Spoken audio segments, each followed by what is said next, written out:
Сайн манайхаа дараагийн хавьчлага ярилцаж байна. Энэ удаагийн хавьчлагаар саяхан гарсан A Place Called Silence хэмээх нэртэй хятадын нэгэн маш сонирхолтой кино орж ихэд бэлэн болсон байна. Өмнөх бичлэгэн дээр Intel-ийн хэрэглэгчид маань Intel аппликейшнийг ашиглан гэрийнхээ интернетийг удирдах боломжтой болсон талаар хэлсэн бол энэ удаа интернет төгрөгөөр ашиглахын тулд биелүүлсэн байх шаардлагатай дөрвөн алхмыг хэлж өгье. Эхний ээлжинд Intel аппликейшны шинжилсэн үйлбэрийг татаж бүртгэлтэй гэрээний дугаараараа нэвтэрсэн байх шаардлагатай. Үүний дараагаар цагаан төхөөрөмжний доор байрлах модель номер гэсэн бичиглэлийг шалгах хэрэгтэй. За 3 дахь алхам бол таны төхөөрөмж 2018 оноос хойш үйлдвэрлэгдсэн DG8245V, ONT 8145 гэсэн дугаартай байгаа эсхийг шалгах. Хэрв саяны дурдсан код таны төхөөрөмжөн дээр байхгүй бол Unity чатбот руу хандан шинэ төхөөрөмжний захиалга өгөх боломжтой юм байна лээ. За ингээд хамтран ажилласан Intel-тэй баярлалаа. Бичлэг рүү орцгоё. Энэ бол манай голдор болох Лихан Октын ахлах сургуульд үйлчлэгчээр ажилладаг нэгэн. Сургуульд ажилладаг нь ч учиртай бөгөөд төвний охин болох Том энэ сургуульд сурдаг юм байна лээ. Харамсалтай нь охин нь төрөхтөл ярих чадваргүй төрсэн бөгөөд ээж нь санаан зовоод ойрхон байхын тулд сургуульд нь ажиллахаар шийдсэн нь энэ. Гэтэл нэг өдөр Тонгийн хичээл таарсан ч гарч ирэхгүй удаад авахлаар нь ээжийн санаан зовоод хайж эхэлтэл Тонг маань сургуулийнхаа эдэнд ахаа охтуудад дээрлгүүлж байх бөгөөд бүр ханд цаавуугаар наагаад хайчихсан байх нь тэр. Сургууль дотроо хүмүүсээс огтхон жайд санаа зовлтгүй энэ аимшигтай үйлдэлээ их бөгөөд бусад сурагчид болон сургуулийн хамгаалагч харсан ч юу ч хэлж чаддаггүй. Удалгүй дээрлэгч дуусчаад явж явах үед нь Лихан маань охиноо хайсаар аваад эцэст нь олж ирдэг.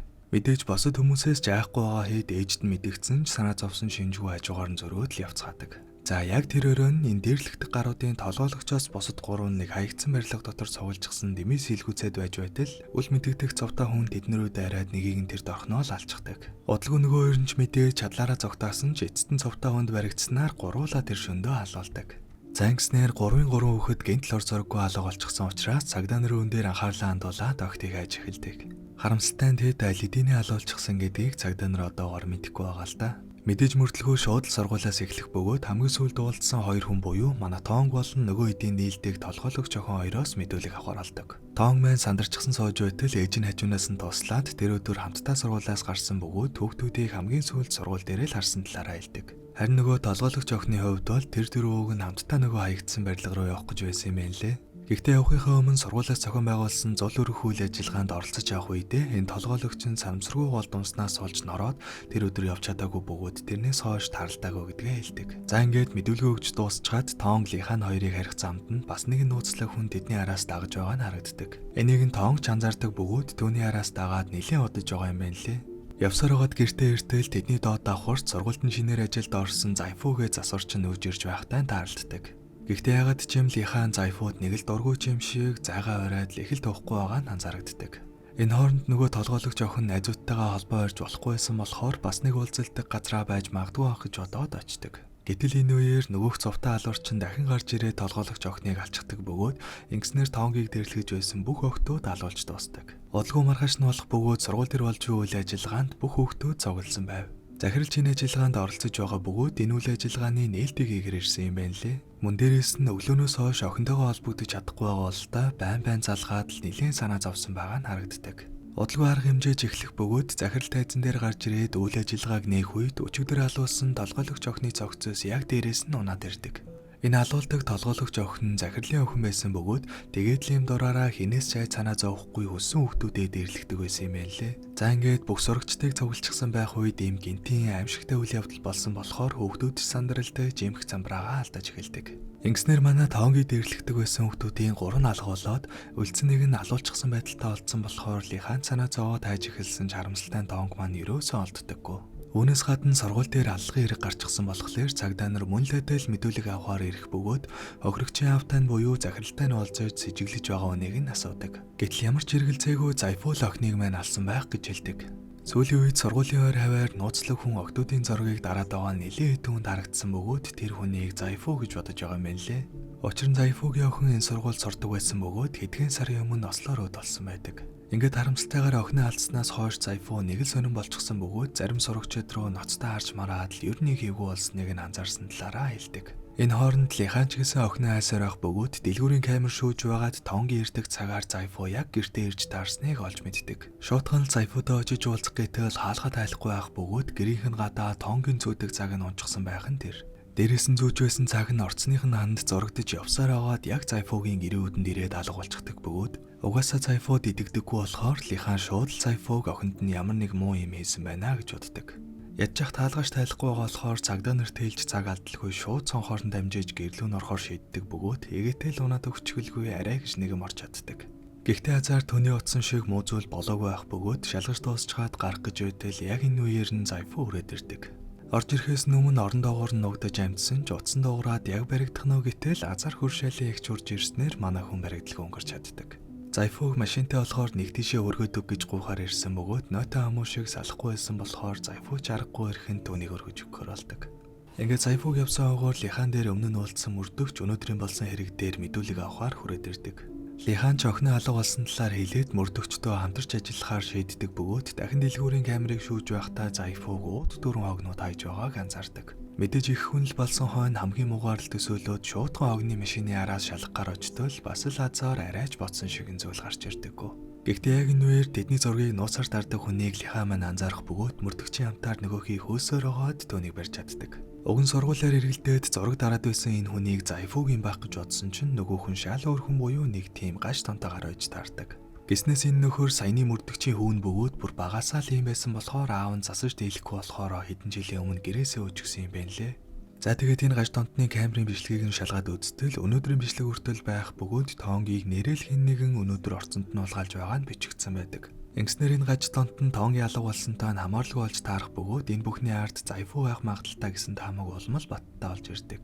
Үүнээс гадна гаж тонтны бичлэгнүүд дотроос Лихан охиныгоо зодож байгаа хэд хэдэн бичлэг олдох бөгөөд ингэснээр Лиханыг ч гэсэн сэжигтнэр татаад цагдаагийн газарт төр садуулахаар болдог. Яг уг нь бол тоонгийн төлөө л ээжийн хуваар хатуу гэлж гар хүрсэн гэж тайлбарласан ч цагдаа нарын хувьд энэ нь бол охиноо зоддог байсан хүчирхийлэгчл гэж харагдах нь ойлгомжтой. Мөн дээрээс нь ямар ч шалтгаантай байсан хүүхдэд гар хүрнэ гэдэг нь өөрөө ноцтой гэмт хэрэг учраас Лиханыг ямар тааш төр садуулаад тоонгийг олсны дараа өөрөөс нь асууж байж хэрэг үүсгэх хэсгээ шийдэхэр болдог. Гэхдээ Лихан яралтай охиноо олох хэрэгтэй гэсэн бодолтой хөдлөгдөөд гарч болохгүй гэсэн үгийг нь үл тавгаад цагдаагийн газараас орчихдог л доо. Дээрээс нь цагдаа дээр байхдаа Зайфуутай хамт ажилладаг хүнтэй тааралцснаар өнөөдөр ямар газруудаар очиж болохыг нь мэдээд авчихсан болохоор шууд шалгахаар хөдөлдөг. Энэ хооронд Зайфуу нөгөө хөр шигчийг хөргөж өгөхөөр явж байтал гинт радиогоор Зайфууг алга болсон охтын эрэг зэжиглээд цагдаагийн газраас хайж эхэлсэн талаар мэдээ цацагдчихдаг. Ингэснээр хөөрхийн нөгөөгч айд сандраад уг нь бол юу ч болоогүй юм шиг байх гэсэн ч эцэст нь чадлагүй Зайфууд баригдаад машинд нь хөлөөлчихдөг. Үүний дараагаар Зайфуу цааш явсаар нэг газарт ирэх бөгөөд гинт зураглал солигдож охиныхон төрсөн өдөр болж байгаа өдөр рүү шилждэг. Зайфуугийн охин Тоонг хоёр маань сайн найзууд байсан юм байна лээ.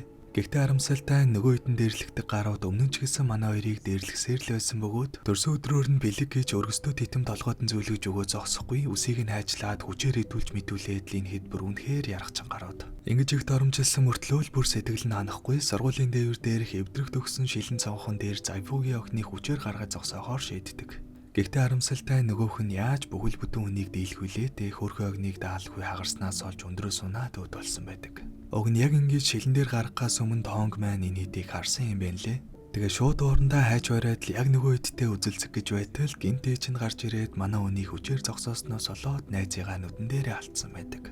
За тэгэхээр ер нь бол октодыг алсан хүн бол Зайфуу мөн байсан юм байна лээ. Хамгийн сүүлд охиныг нь өндрөө сунгааж алах үеэрээ энэ хэд бичлэг энэ төр хийж байсан бөгөөд сандарсандаа нэг нь нуцаа унгаачгаад явсныг нь хэн нэгэн Зайфуу дамжуулснаар ер нь бол охиных нь нөхөөл тийм буруутай гэдгийг нь мэдээд энэ хэдээс өшөөгөө авсан болж таардаг.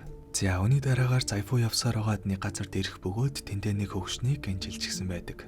Юун хүн юм бол гэсэн чинь манай Зайфууд байнга сайн хандаж тусалдаг ер нь гаднаа их л сайн хүн юм байна лээ. Тэгсэн мөртлөө яг охиныг нь өөд болох үед дэрэгдээс нараа зогсож байсан буюу нөгөө охтуудыг хүртэл мэдсээр байж захирлын охин оролцсон болохоор нууцсан бөгөөд ер нь бол нэг тийм худлаагаар гээл ойлгочиход болно. Уг нь бол Зайфуу юу юугүй л нөгөө хэдийг очиж алаад өшөг аавъя гэж бодоогүй юм байна лээ. Эхэндээ өөрхийн минь цагдаагаар ч яваад сургуулийн хүүхдүүдтэй ч уулзаж чадлаараа л хэрэгтнийг олох гэж үзсэн ч мөнгө эрх мэдэлтэй захирал цагдаа хүртэл худалдаж аваад охиных нь хэргийг замхруулад аячихсан байдаг.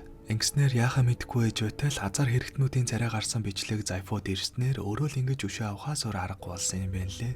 За ингээд Зайфуу маань нөгөө үгнөөс яагаад өөрт нь ингэж хандсан талаар асуугаад байж байтал гинт манай Лихан гарч ирээд шууд л Зайфуу руу дайрч эхэлдэг. Мэдээж охиныхоо талаар л олж мэдэх гээд ингэж байгаа бөгөөд харамсалтай Зайфуу Тоонгийг ч гэсэн алидинэ алчихсан гэж хэлдэг. За ингэснээр тэр хоёрын хооронд ширүүн зодон болох бөгөөд эцэстэн Зайфу нэлийн үн чаргацсан ч Лиханыг ухаан алдуулж чаад нөгөө өвгнийг аваад цугтааж чаддаг. Удалгүй ухаан алдсан Лиханыг нөгөө хурш ихчээр зэрэгэх бөгөөд ухаан орсон даруйдаал шууд Зайфугийн араас хөөж эхэлдэг. За тэгээд явсаар байгаа Зайфугийн яг ард нь тулаад ирэх бөгөөд галзуу хүн шиг л хөөж байгаа Лиханыг харсан хурш ихч сандарсандаа зогсоохоор дайрч эхлэх бөгөөд ноцолдож байгаа Зайфутай мөргөлдснөөр хоёулаа онголдоо зогсцоодог. Гэхдээ Лихан маань төрүүлж ухаан ороод Зайфу дээр очиж охины асууж байгаа дуурандаа утгалждаг бөгөөд бараг л өвлийн шарх авсан Зайфу Лиханыг буулгачаад цааш явж байгаа цаг танарт баригддаг. За ингээд цагдаад баригдсан Зайфугаас Тонгийг хаанаагаа талаар асуугаад байцааж эхэлдэг. Охиных нь найз гэсэн мөртлөө юу ч хийлгүй хажууд нь харж зогсож байгаад л хүмүүс далуулсан болохоор Тонгоос ч гэсэн адилхан өшөөгөө авсан байх л гэж бодож байгаа юм байна лээ. Зайфу ч огт эсрэг үзэлгүй тийм ээ би алчсан түүний цогцоос байрны дээвэр дээр байгаа л гэж хэлдэг. Ингэснээр бөөндөө очиод шалгахтал нэрэл нэг цогцоос олдох бөгөөд гэхдээ дээр нь Тонг биш эрэгтэй хүний цогцос байгаа зогсохгүй нилээдгүй утчихсан байж таардаг. Мөрдөгч маань энийг хараад шууд Лиханы нөхрийн цогцос гэдгийг мэддэг. Учирны нэрэг дээр ажиллаж явах үедээ Лиханы нөхөр аль дээр үе далуулчихсан гэдгийг нь гадарлчихсан байсан юм байна лээ. За яг ингээд цогцолцсны дараа гинт бүх хүмүүс Зайфу руу дарих бөгөөд бужигнаа уусах үеэр хийхийг хүссэн бүх зүйлээ хийж дууссан Зайфу дээврээс унаад амиа оролцдог. Энэ хооронд Лихан ч гэсэн цагдаад баригдчихсан байсан юм байна лээ. Үүнээс гадна нөгөө гаш тантны камерыг шалгаад дуусчихсан бөгөөд мөрдөгч маань бичлэгийг аваад Лихантай уулзахаар ирдэг. Нөгөө гаш тантын чинь багасаа л ингэж хүмүүсийг бичдэг байсан болохоор дээр үеийн бичлэг нь өртөл байсан юм байна лээ. За ингэснээр яагаад нөхрийнхэн цогцоос дээвэр дээр булаатайгаа шалтгаан нь тодорхойлдог. Нэлээд хэдэн жилийн өмнөх явдал бөгөөд Лихан маань Тонгийн аваас алчгаад шинээр хүнтэй суусан юм байна лээ. Гэхдээ харамсалтай нь энэ нөхөр нь эхэндээ сайн хүн шиг харагддаг байсан ч удалгүй харгас зан нь баг багаар илэрсээр жинхэнэ төрхөн нийл болдог. Байнга Лиханыг зоддог байсан бөгөөд нэг өдөр ажилласаа оройтод иртэл 9 настай байсан хөөрхий Тонгийг хүчирхийлчихсэн байх нь тэр. Ингээд зогсохгүй Лиханыг эренгүүд зодож гэрээсээ гаргачаад түлхүүрийг нь цонхоор шидчихдэг. Лихан ч түлхүүрээ бууж авчгаад буцаж орохдоо ер нь шууд алъя гэж бодоод орсон бөгөөд яваад ортол Тонг аль эдийн нөгөө новшийн хүзүүнд нь хайж зоогоод алчихсан байх нь тэр. Мэдээж энэ бүхнийг цагдаа хэлвэл хүн болгон мэдээд Тонгийн амьдрал сүрэх учраас зүгээр л дээвэр дээрээ нөхрийнхөө цогцыг булаад нууцлахаар шийдсэн байдаг. Гиснээс охиныгоо ингээд хайчаар хүн алсныг нь мэддэг болохоор нөгөө дээрлэж байсан охтуудыг муу айдал алчгаж магадгүй гэж айгаад л охиноо зогсоосон юм байна лээ. Хэдийгээр камерт Тонг аавыгаа алж байгаа нь бичигдсэн байсан ч Лихан маань мөрдөгчтэй уулзах үедээ охиноо тийм байдалд оруулсан хүн би учраас энэ бүхэнд би л буруутай тиймээс намайг алсан болгож өгөөч гэж гуйдаг. Хэдийгээр мөрдөгч маань бүхнийг мэдэж байгаа ч Тонгийн төлөө ээжийнх нь үгэнд ороод цорын ганц нотлох баримт олох камерыг эвдлээд ээжд нь энэ хэргийг өрүүлэхээр шийддэг. За ямар тач ингээд бүх зүйл дуусхан дууслаа. Харин манай Тонг яг хаана юу хийж явна гэсэн чинь аль эдэнэ тосхоныг орхио чинээр амьдрахаар явж байгаа нь харагддаг. Ер нь бол анханасаа Тонг маань Зайфутай энэ бүхнийг хамтдаа төлөвлөжчихсэн байсан юм байна лээ. Зайфутай хамт энэ зүйлийг хийх юм бол өөрийнх нь хийсэн хэрэг буюу хойд авыгаа алсан нь ч гэсэн илрэх учраас зогтхаа хүртэл төлөвлөсөн байдаг. Гэхдээ ээж нь өмнөөс нь хэргийг нь хүлээчихсэн болохоор Тонг маань эрх чөлөөтэй болтгоо л доо. Зайфугийн охиныг алдаг өдрөө хийсэн бичлэгийг Тонг маань Зайфуд олж өгснөөр манай хоёрын хамтрал эхэлсэн байдаг.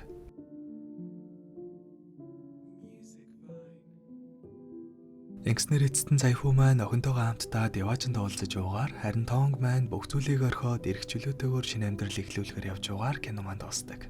За нэг юм гоё кино байлаа. Тэгээд эцэст нь бичлэгэнд таалагдсан бол тардаг юмудаа дараараа дараагийн хавьчлэгээр уулзлаа. Тэр баяр та.